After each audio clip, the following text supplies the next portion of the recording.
Dream home లేదా real estate లో best investment కోసం చూస్తున్నారా? చూస్ బృందావనం ప్రాపర్టీస్. అతి తక్కువ ధరలో best investment near highway city and future city. Nirmal తర్వాత ఏముందండి? నిర్మల్ రూరల్ లో నిర్మల్ తర్వాత రూరల్ సీఏగా వెళ్ళడం జరిగింది. రూరల్ సీఏలో 1 year చేసిన తర్వాత ఇప్పుడు ఎలక్షన్ కోడ్ వచ్చింది.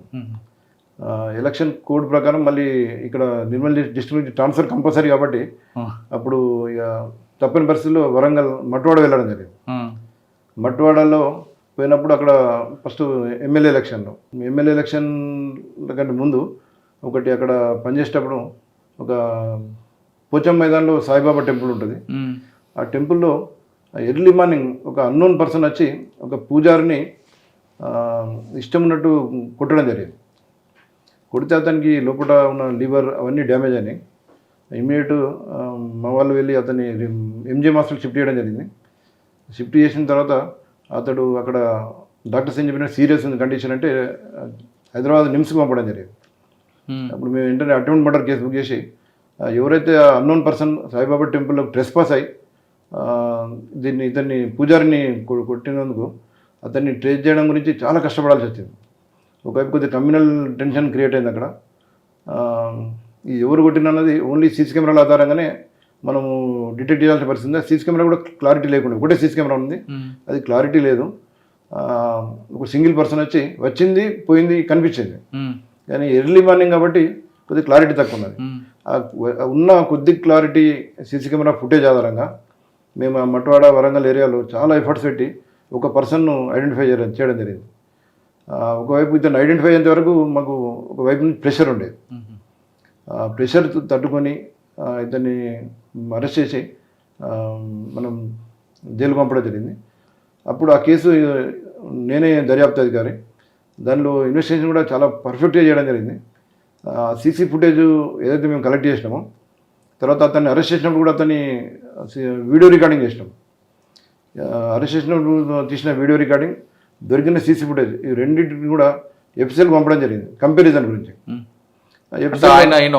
ఒకడే ఎఫ్సిఎల్ వాళ్ళు 2 వీడియోస్ కంపేర్ చేసి సేమ్ పర్సన్ అని చెప్పి వాళ్ళు మనకు రిపోర్ట్ ఇవ్వడం జరిగింది. దాంతో మనకు లింక్ ఏర్పడ్డది కాబట్టి ఆ కేసు కన్విక్షన్ అయింది, లైఫ్ ఇంప్రిజన్మెంట్ పడ్డది అతను 307లో. ఆ తర్వాత మర్డర్ అయింది, చనిపోయారు. ఫస్ట్ ఎంజిఎం ఉన్నప్పుడు 307 చేసినాం, కిమ్స్ రెఫర్ చేసిన కిమ్స్లో చనిపోయాడు. 302 అయింది. ఒక పూజారిని అదర్ కమ్యూనిటీ పర్సన్ మర్డర్ చేసిన, టెంపుల్కి వచ్చి మర్డర్ చేసిన అంటే అది ఇష్యూ ఎంత సెన్సిటివ్ ఉంటుందో మనం ఆలోచించవచ్చు. అంత సెన్సిటివ్ పీరియడ్లో ఆయన ఎందుకంటే అలా చేశాడు? ఈ పూజారి మార్నింగ్ 5 గంటలకు వచ్చి దానిలో మైక్ పెట్టాడు, మన సాయిబాబా పాటలు పెడితే అది ఇతని ఇల్లు కొద్ది దూరంలో ఉంటుంది. డైలీ పాటలతోనే డిస్టర్బ్ అవుతుందని చెప్పి ఒకటి మైండ్లో పెట్టుకొని వచ్చి అతన్ని కుట్టడం జరిగింది. అంత వేరే ఇంటెన్షన్, ఓన్లీ సౌండ్తో డిస్టర్బ్ అవుతుందని చెప్పి వచ్చి కుట్టడం జరిగింది. దాంతో చనిపోవడం జరిగింది. ఓకే, మట్వాడ తర్వాత వచ్చారు, మళ్ళీ మీరు ఆదిలాబాద్కి వచ్చారా? మట్వాడ తర్వాత సేమ్ మళ్ళీ నా పాత డిస్ట్రిక్ట్, ఎక్కడికి పోయినా మళ్ళీ ఆదిలాబాద్ డిస్ట్రిక్ట్ కంపల్సరీ, ఎందుకంటే నా ఓన్ డిస్ట్రిక్ట్, మా సొంత డిస్ట్రిక్ట్ అంటే ఎక్కువ ఆదిలాబాద్ జిల్లాలో నేను పనిచేయడం జరిగింది. అంటే మళ్ళీ ఎక్కడికి వచ్చారా నెక్స్ట్? మళ్ళీ సోన్ సర్కిల్గా సీఏగా రావడం జరిగింది.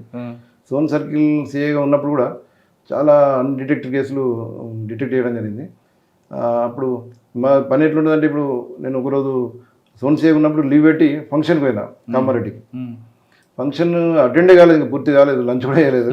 అప్పుడు ఫోన్ వచ్చింది, ఒక అన్నోన్ డెడ్ బాడీని తీసుకొచ్చి ఇక్కడ హైవే పక్క NH-44 పక్కన బుషెస్లో పాలిథిన్ బ్యాగులో కట్టేసి అక్కడ పడేసిపోయారు. మొత్తం అతనికి ఒక లెగ్ కూడా లేదు, ఒక 10 days అయింది, డికంపోజ్డ్ స్టేట్లో ఉన్నదని చెప్పి ఫోన్ వచ్చింది. నేను యాక్చువల్ లీవ్లో ఉన్నా, కానీ ఫోన్ రాగానే మనకు ఉండబోదు కదా, ఎందుకంటే ఇంత ఇంపార్టెంట్ కేసు ఉండగా మనం ఉండని చెప్పి ఆ ఫంక్షన్ అటెండ్ కాకుండా వాపస్ వచ్చేసి దానిలో ఎఫర్ట్స్ పెడితే ఇది డికంపోజ్ అయింది బాడీ, ఒక లెగ్ కూడా లేదు. దానిలో ఏమైందంటే నిజామాబాద్ డిస్ట్రిక్ట్ మోర్తాడ్ మండల్లో ఇల్లిసిట్ రిలేషన్ పెట్టుకున్న పర్సన్ భర్తను చంపేశారు. అక్కడ చంపేసి ఇంట్లో, అంటే భార్య చంపించిందా? భార్య ప్రియుడు కలిపి భర్తను చంపేశారు. చంపిన తర్వాత అక్కడ డెడ్ బాడీ పడేస్తే బయటకు వస్తుంది, ఆదిలాబాద్ డిస్ట్రిక్ట్లో ఫారెస్ట్లో పడేసి బయటకు రాదన్న ఉద్దేశం కొద్ది. తర్వాత బాడీని కూడా ఫస్ట్ వీళ్ళు ముక్కలు చేయాలని చూశారు. ఒక నైఫ్తో ఒక కాళ్ళు కట్ చేశాను. కాలు కట్ చేసిండ్రు, కాలు మాకు దొరకలే అక్కడ. ఆహా. మిగతా పార్ట్స్ కట్ చేయాలని చూసినా అప్పటికే ఎర్లీ మార్నింగ్ అయిపోయింది, తెల్లారింది. తెల్లారితే మన డిస్పోజల్ కష్టం అని చెప్పి అది బ్యాగులో నింపి మొత్తం ఒక ఆటోలో తీసుకొచ్చి ఇక్కడ ఫారెస్ట్లో పడేసిపోవడం. ఆయన చనిపోయిన వ్యక్తి ఆ ఊరు అని ఎలా తెలిసిందండి? అంటే మేము ఏం చేసినామంటే ఇక్కడ ఇది దొరికిన తర్వాత అక్కడ మళ్ళీ మిస్సింగ్ కేసు అయింది. ముర్తార్లో మిస్సింగ్ కేసు, బాడీ ఐడెంటిఫై అవ్వాలి కదా.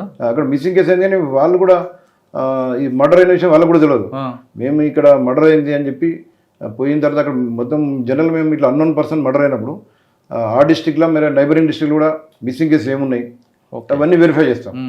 దీనిలో కూడా ఈ ఫోటో, ఈ ఫీచర్స్ వాళ్ళ మిస్సింగ్ పర్సన్ యొక్క వాళ్ళ సిస్టర్ గిట్ట పంపాము.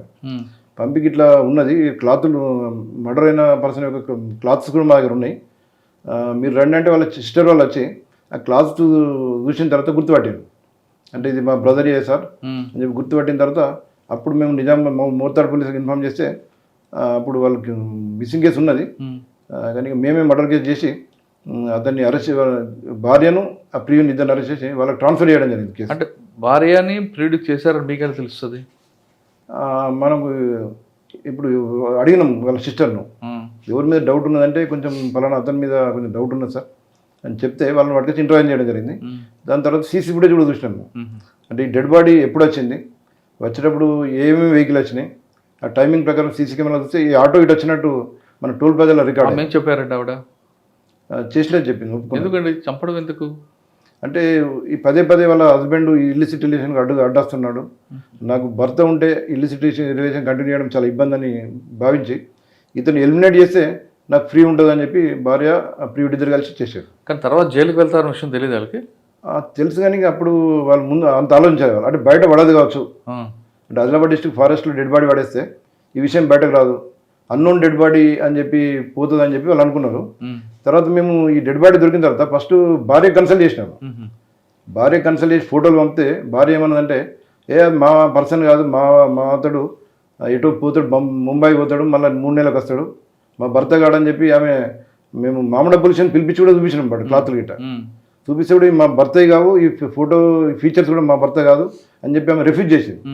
కానీ మాకు ఎందుకు అనుమానం వచ్చి వాళ్ళ సిస్టర్స్ని వెళ్తారని చెప్పి వాళ్ళ సిస్టర్ని వెళ్తే ఆమె యాక్సెప్ట్ చేసింది. అంటే భార్య అక్యూజర్ కాబట్టి భర్తను ఐడెంటిఫై చేయనట్టు నటించింది. దానిలో మనకి ఇప్పుడు ఆల్టర్నేటివ్ ఏంది, వాళ్ళ వేరే రిలేటివ్స్ని పిలిచి మనం డిటెక్ట్ చేయాల్సి వచ్చింది.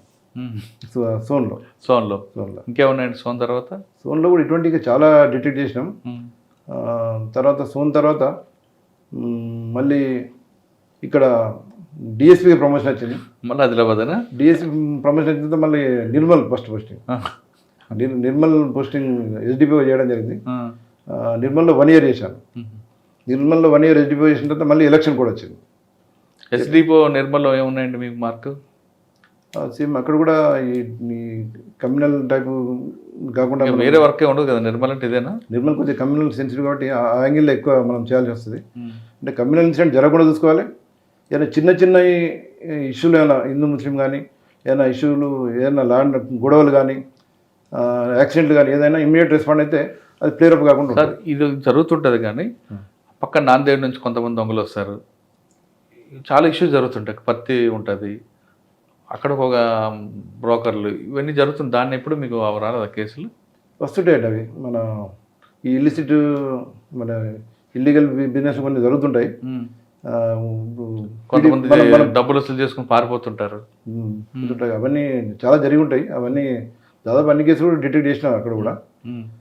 నిర్మల్లో 1 year చేసిన తర్వాత మళ్ళీ ఎలక్షన్ కూడా వచ్చింది. నెక్స్ట్ హుజరాబాద్ ఏసీపీ పోవడం జరిగింది. Huzurabad ACP Karimnagar district. అంటే ఇక మా సొంత డిస్టిక్ అంటే పాత సొంత డిస్టిక్. అక్కడ ఒక 7 months పనిచేయడం జరిగింది. మళ్ళీ ఎలక్షన్ల తర్వాత హుజరాబాద్ నుంచి ఇక్కడ ఆదిలాబాద్ ఎస్డిపిఓగా ఇక్కడికి రావడం జరిగింది. హుజరాబాద్లో ఏముందండి 7 నెలల్లో మీకు మార్గం ఉందా? అక్కడ మెయిన్ ఎక్కువ ఎలక్షన్లే. అక్కడ మన అభిషేక్ మహంతి సార్ దగ్గర చేయడం జరిగింది. ఇక సార్ దగ్గర జాబ్ చాలా బాగుంటుంది, జాబ్ సాటిస్ఫాక్షన్ ఉంటుంది. కానీ హుజరాబాద్లో మీకు 2 వర్గాలు కూడా బలమైన వర్గాలు ఉన్నాయి పొలిటికల్గా, మరి ప్రజలు తట్టుకోగలిగారా మీరు? తట్టుకునే చేశాను. ఇక ఆఫీసర్ కూడా ఆలోచించే మనకి ఇవ్వడం జరిగింది. అది ఎలక్షన్ కూడా పీస్ఫుల్గా చేయడం జరిగింది హుజరాబాద్లో. అభిషేక్ మహంతి గారు పనిచేస్తారు కదా, ఆయన దగ్గర ఏం నేర్చుకున్నారు? సారు చాలా స్ట్రేట్ ఫార్వర్డ్, సార్ దగ్గర ఎంత పని చేస్తే ఇంకా మనకు కింది సబార్డినేట్ బాగా ఎంకరేజ్ చేస్తుంటాడు.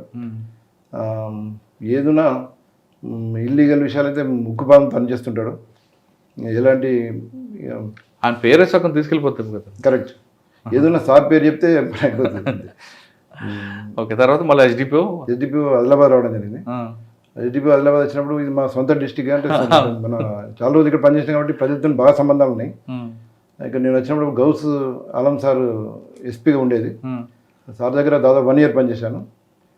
అప్పుడు ఇక్కడ రాగానే 15 daysకే ప్రైమ్ మినిస్టర్ ప్రోగ్రామ్ వచ్చింది.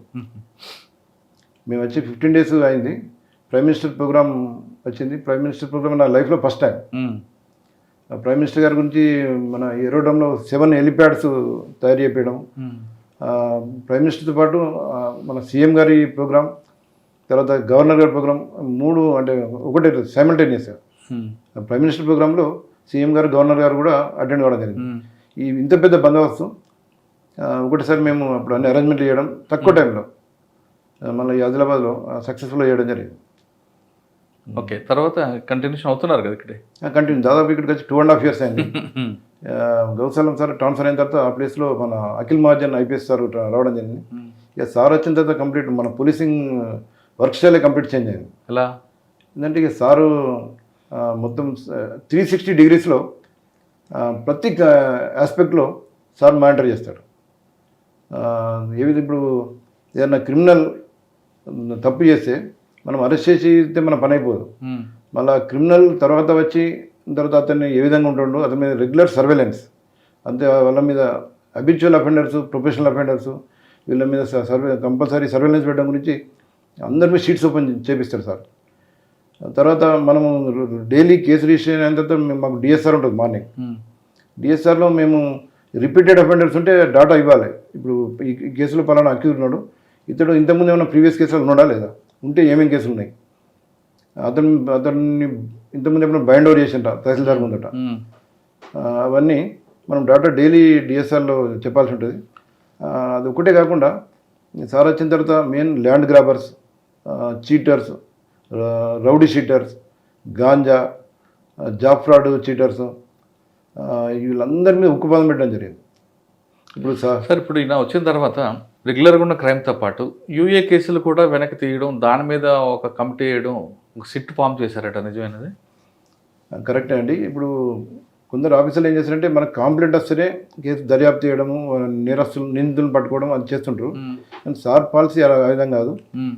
క్రైమ్ కొందరు రౌడీ షీటర్స్ భయానికి, ల్యాండ్ గ్రాబర్ల భయానికి కొందరు పిటిషన్స్ ఇవ్వకపోవచ్చు. మనం అటువంటి బాధితులను ఐడెంటిఫై చేయాలి. అంటే అటువంటి ఐడెంటిఫై చేసి వాళ్ళను 1-to-1 సీక్రెట్గా మాట్లాడి వాళ్ళకి ఏ విధంగా అన్యాయమైంది అని చెప్పి భావించి వాళ్ళని పిలిచి వారితో కాంప్లైంట్ తీసుకొని కూడా చాలామంది ల్యాండ్ గ్రాబర్లపై కేసు నమోదు చేసి అరెస్ట్ చేయడం జరిగింది. సార్ వచ్చిన తర్వాత ఈ దాదాపు 30 years 20 years నుంచి జరిగిన ఈ ల్యాండ్ గ్రాబింగ్లు, పాపం చాలామంది ప్లాట్లు కొనుక్కున్నారు.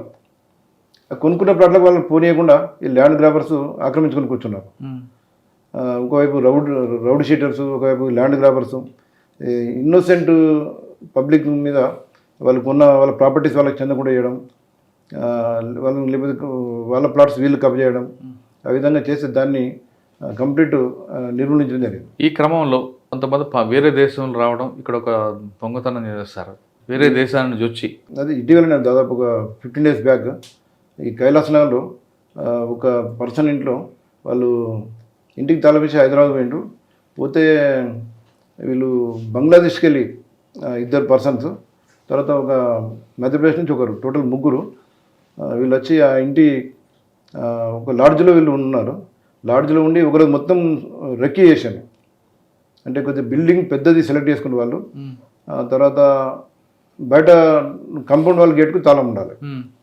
అది కైలాసంలో ఒక ఇల్లు సెలెక్ట్ చేసుకొని దానిలో నైట్లో లోపలికి పోయి మెయిన్ డోర్ యొక్క డోరు బ్రేక్ చేసి దాదాపు 12 lakhs వరకు గోల్డ్, సిల్వర్ ఆర్నమెంట్స్, కొంత నెట్ క్యాష్, సెల్ ఫోన్లు కూడా దొంగతనం చేయడం జరిగింది.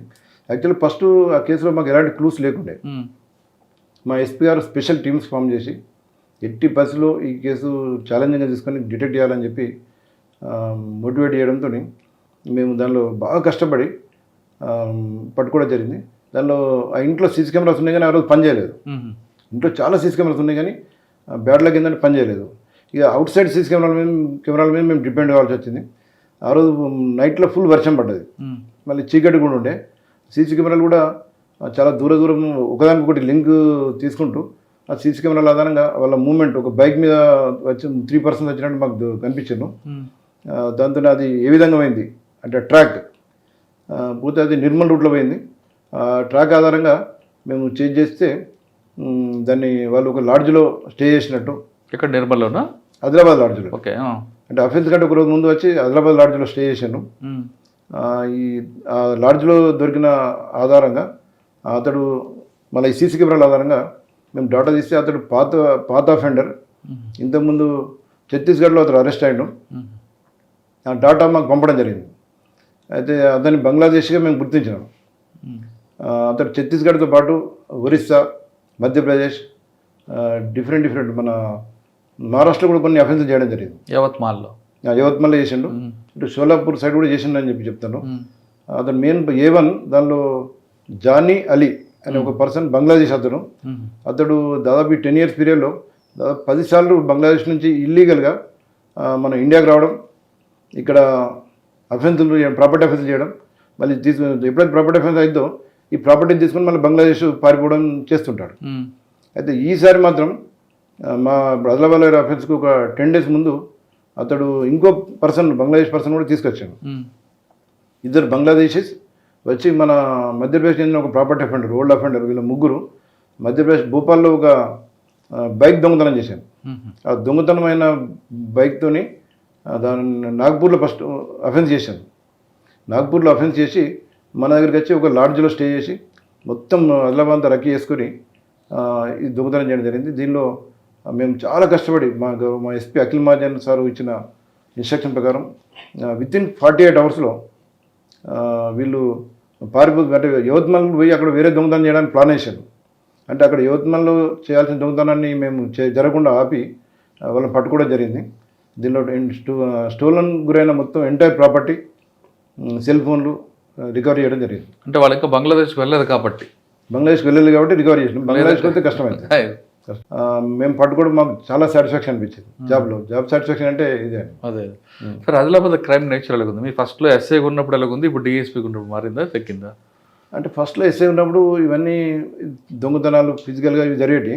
ఇప్పుడు ఏంటంటే సైబర్ క్రైమ్స్ ఎక్కువ జరుగుతున్నాయి. మెయిన్ సెల్ ఫోన్ల ద్వారా ఎక్కువ క్రైమ్ జరుగుతున్నాయి. ఈ లేడీస్ను టీచింగ్ చేయడం అటువంటి. అప్పుడు సెల్ ఫోన్ లేకుండా నేను ఎస్ఐ పని చేసినాను. అంటే ఉన్నాయి కానీ చాలా తక్కువ. ఇప్పుడు మొత్తం సైబర్ క్రైమ్స్ ఇది జరుగుతున్నాయి. తర్వాత దొంగలు కూడా కొంచెం వాళ్ళు దొరకకుండా ఉండడానికి వాళ్ళన్నీ స్కిల్స్ నేర్చుకుంటున్నారు. దానికి కౌంటర్ చేయడానికి మన పోలీస్ ఆఫీసర్స్ కూడా మేము కూడా రెగ్యులర్ ట్రైనింగ్స్ నేర్చుకోవాల్సిన అవసరం ఉంటుంది. సార్, ఇక్కడ అఖిల్ మహాజన్ గారు ఎస్పీగా వచ్చిన తర్వాత పబ్లిక్కి ఎక్కువ అవగాహన కల్పించడంలో, అంటే డిటెక్షన్ కన్నా ముందు వాళ్ళకి అవేర్నెస్ అవ్వడంలో ఎక్కువ ప్రాక్టీస్ ఇస్తున్నట్టు తెలుస్తుంది. పాత కేసులన్నింటిలో కూడా తీసుకురావడం, యూఏ కేసులు డిటెక్ట్ చేయడం చేస్తున్నారు. ఇప్పుడు ఆదిలాబాద్లో అఖిల్ మహాజన్ గారి యొక్క మార్క్ ఏముంది? సారు పేరే ఒక బ్రాండ్.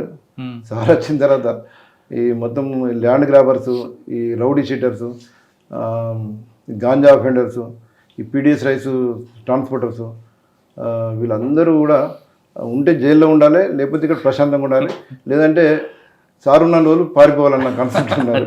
అయితే చాలా వరకు మేము కేసులు బుక్ అయిన తర్వాత కూడా ల్యాండ్ గ్రాబర్లను అరెస్ట్ చేయడానికి పోతే వాళ్ళు దొరకలేరు. సెల్ ఫోన్లు స్విచ్ ఆఫ్ పెట్టుకొని Goa, south India, north India తీర్థయాత్ర కూడా కొందరు పోతున్నట్టు. Rowdy sheeters, land grabbers sir ఉన్నంత వరకు రావద్దు అన్నది, లేకపోతే వస్తే మంచిగా ఉండాలి. వాళ్ళ క్రైమ్ బిహేవియర్ చేంజ్ చేసుకోవాలి, లేదంటే జైల్లో ఉండాలి. కాబట్టి అందరూ ఈ నేరస్తులు మాత్రం, అంటే రిపీటెడ్ అఫెండర్స్ మాత్రం చాలా భయం ఉన్నారు. క్రైమ్ ఆదిలాబాద్లో బాగా తగ్గింది. మెయిన్ యాక్సిడెంట్లు అయితే మేము పోయిన ఇయర్ కంపేర్ చేస్తే 25% యాక్సిడెంట్ తగ్గినాయి. అంటే డాటా మన స్టేట్లో యాక్సిడెంట్ తగ్గిన డిస్టిక్లో మా ఆదిలాబాద్ డిస్టిక్ టాప్ ఉన్నది. 25% తగ్గినాయి. అంటే పోయినసారి 100 మంది ఫ్యాటల్ యాక్సిడెంట్లో చనిపోతే ఈసారి ఓన్లీ 75 చనిపోయారు. అంటే ఒక 25% ప్రాణాలు మేము కాపాడగలిగాం. గౌరవ మా ఎస్పీ అఖిల్ మహాజన్ గారి ఇన్స్ట్రక్షన్ మేరకు అందరూ జిల్లా పోలీసులు అందరూ హార్డ్ వర్క్ చేసి చేయడం జరిగింది. గౌరవ మన డీజీపీ సారు ఈ పాత డీజీపీ గారు ఇద్దరు కూడా అరైవల్ ప్రోగ్రామ్ పెట్టిన తర్వాత ఆదిలాబాద్ జిల్లాలో మంచి రిజల్ట్ వస్తుంది అది. మళ్ళీ సార్ ఏంటంటే కొన్ని ఇన్నోవేటివ్ ప్రోగ్రామ్తో అవేర్నెస్ బాగా చేయడం జరిగింది. మెయిన్ కాకి కిడ్స్ అనే ఒక ప్రోగ్రామ్, పోలీస్ అక్క అనే ఒక ప్రోగ్రామ్, తర్వాత ఆపరేషన్ జ్వాల, ఇట్లా డిఫరెంట్ ప్రోగ్రామ్స్ సారు ఇక్కడ ఆదిలాబాద్ జిల్లాలో ఇంట్రొడ్యూస్ చేయడం జరిగింది. తర్వాత ఆదివాసుల గురించి కూడా చాలా మెడికల్ క్యాంపులు చిన్న కార్యక్రమంలో హెల్ప్ చేయడం అట్లా చేయడం జరిగింది.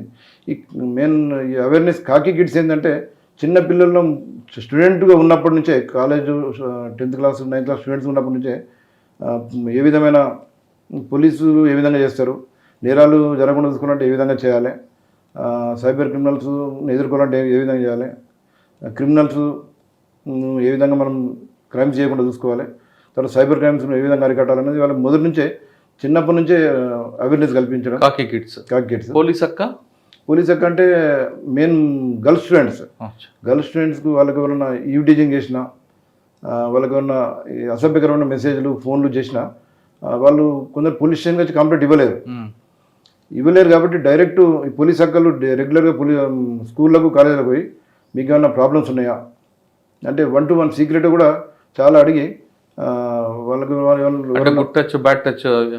అవి ఒకటి. తర్వాత వాళ్ళని ఏమైనా ఫోన్ల ద్వారా వేధించిన, డైరెక్ట్గా వేధించిన వాళ్ళ ఇన్ఫర్మేషన్ తీసి కొంతమందిని కౌన్సిలింగ్ చేయడం జరిగింది. కొన్ని క్రైమ్ ఎక్కువ చేసిన వాళ్ళకు పోక్సో కేసులు, కొన్ని కేసులు పెట్టి కూడా పంపడం జరిగింది.